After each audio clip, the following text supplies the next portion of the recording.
ప్రభుత్వం నుంచి వచ్చే నిధుల్ని పక్కకి మళ్లించడము, ఇటువంటి తప్పులు ఏవైతే ఉన్నాయో వాటిని సవరించాల్సినటువంటి పరిస్థితి ఉంది. కేంద్ర ప్రభుత్వం నుంచి వచ్చేటటువంటి స్కీమ్స్కి మ్యాచింగ్ గ్రాంట్స్ పర్ఫెక్ట్గా పెట్టుకొని వాటన్నిటిని, అలాగే ఇప్పుడు ఎన్టీఆర్ వైద్య సేవ ఉంది, దానికి ఆరోగ్య శాఖ మంత్రి స్పష్టంగా చెప్పారు, ఏదైతే ఆయుష్మాన్ భారత్ని దీన్ని రెండు అనుసంధానం చేసుకుంటాం అనేటటువంటి దాన్ని. అలాగే ఎక్కడెక్కడ వెసులుబాట్లు ఉన్నాయి వాటిని జాగ్రత్తగా ట్యాప్ చేసుకుంటా, మ్యాచింగ్ గ్రాంట్స్ని పర్ఫెక్ట్గా వాటికి కావాల్సినటువంటి సమకూరుస్తా ముందుకెళ్ళేటటువంటి ప్రయత్నం ఒకటి చేయాలా. రెండోది, రాష్ట్ర ప్రభుత్వానికి సంబంధించి ఇచ్చినటువంటి హామీలకి సంబంధించి ఏదైతే రిసీట్స్ ఏమేమి ఉన్నాయి, రాబోయే 3 నెలల్లో 6 నెలల్లో సంవత్సరంలో ఏ విధంగా గ్రోత్ ఏ విధంగా ఉండబోతుంది, రెవెన్యూ లీకేజ్ ఇంతకుముందు గత ప్రభుత్వంలో ఉన్న రెవెన్యూ లీకేజ్ ఏమైనా వాటిని అరికట్టడం ద్వారా ఏ విధంగా రెవెన్యూని పెంచుకోవచ్చు అనేటటువంటి అంశం మీద దృష్టి పెట్టడం ద్వారా వీటిని ఏ విధంగా ఫుల్ఫిల్ చేయాలనే ప్రయత్నం చేయటం. ఒకవైపు గాడి తప్పిన ఆర్థిక వ్యవస్థ అప్పులకి సంబంధించినటువంటి అంశంలో కానీ, లేకపోతే కేవలం అప్పులే కదండి, ఆర్థిక వ్యవస్థని మొత్తాన్ని కూడా చిన్నాభిన్నం చేశారు. కేవలం ఉట్టి అప్పుడు మాటే ఈ ఆర్థిక వ్యవస్థ చిన్నాభిన్నమైంది అనుకోవద్దు. రాష్ట్రానికి సంబంధించినటువంటి చెల్లింపుల్లో కానీ, రాష్ట్రానికి సంబంధించిన వివిధ పథకాల అమలులో కానీ, అలాగే రాష్ట్ర ప్రభుత్వానికి రావాల్సినటువంటి రెవెన్యూకి సంబంధించి అన్ని చోట్ల కూడా అవినీతిమయమైనటువంటి పరిస్థితి.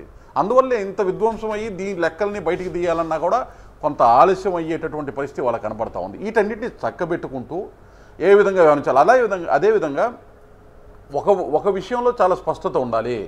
2014-19 మధ్య అధికారంలో ఉన్నప్పుడు ఎవరెవరైతే అధికారులు కావచ్చు, వీరి కింద ఉండి పనిచేసేటటువంటి వాళ్ళు ఎవరెవరైతే ఉండి పెర్ఫామ్ చేయలేకపోయారో వాళ్ళని మళ్ళీ తీసుకొచ్చి ఆయా స్థానాల్లో కూర్చోబెట్టే ప్రయత్నం కూడా చేయకూడదు.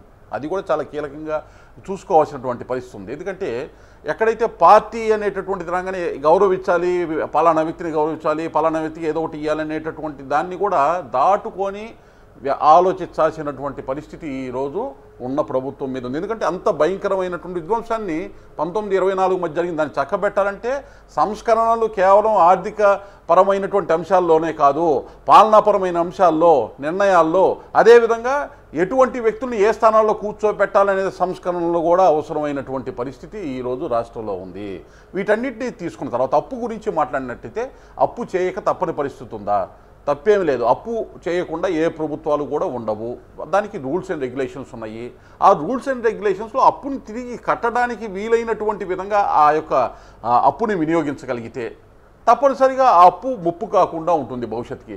ఉదాహరణకి అమరావతికి సంబంధించే ఇందాక ఒక ఎగ్జాంపుల్ తీసుకున్నట్లయితే దాన్ని జనరల్ డెట్ ఏదైతే ఉందో దాంతో మనము కంపేర్ చేసి మాట్లాడటానికి అవకాశమే లేదు. ఎందుకంటే అమరావతి సెల్ఫ్ సస్టైనబుల్ ప్రాజెక్ట్, దానికి సంబంధించి వచ్చేటటువంటి ఆదాయం కానీ, అక్కడ ఉండేటటువంటి ల్యాండ్స్ నుంచి వచ్చేటటువంటి సంపత్తి ఏదైతే ఉందో దాని ద్వారానే రీపేమెంట్కి సంబంధించినటువంటి అంశాన్ని అమరావతి మాస్టర్ ప్లాన్లో లేకపోతే దానికి సంబంధించిన డిపిఆర్లో పొందుపరిచినటువంటి విషయాన్ని ఎవరూ మర్చిపోకూడదు.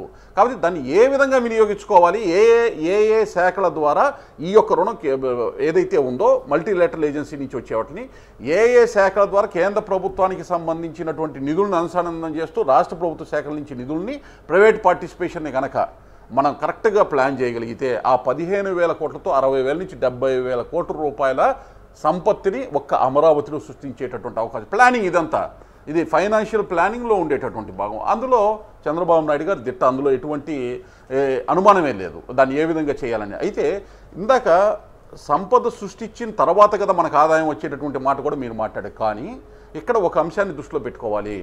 ఏదైతే ఒక పెద్ద ప్రాజెక్ట్, అది అమరావతి కావచ్చు, పోలవరం కావచ్చు, ఆ నిర్మాణం జరిగేటప్పుడు ఆ నిర్మాణంలోనే ఉద్యోగ ఉపాధి అవకాశాలు వస్తాయి. అలాగే ఆ నిర్మాణం జరిగేటటువంటి దశలోనే దానికి సంబంధించిన వాడేటటువంటి మెటీరియల్స్ కానీ ఏ అయితే ఉన్నాయో వాటిని వాడితే వాటి వల్ల ఒకవైపు దేశానికి జీడిపి, రాష్ట్రానికి జిఎస్డిపి, అలాగే ట్యాక్సెస్ నుంచి ఆదాయం కూడా వచ్చేటటువంటి అవకాశం ఉంది.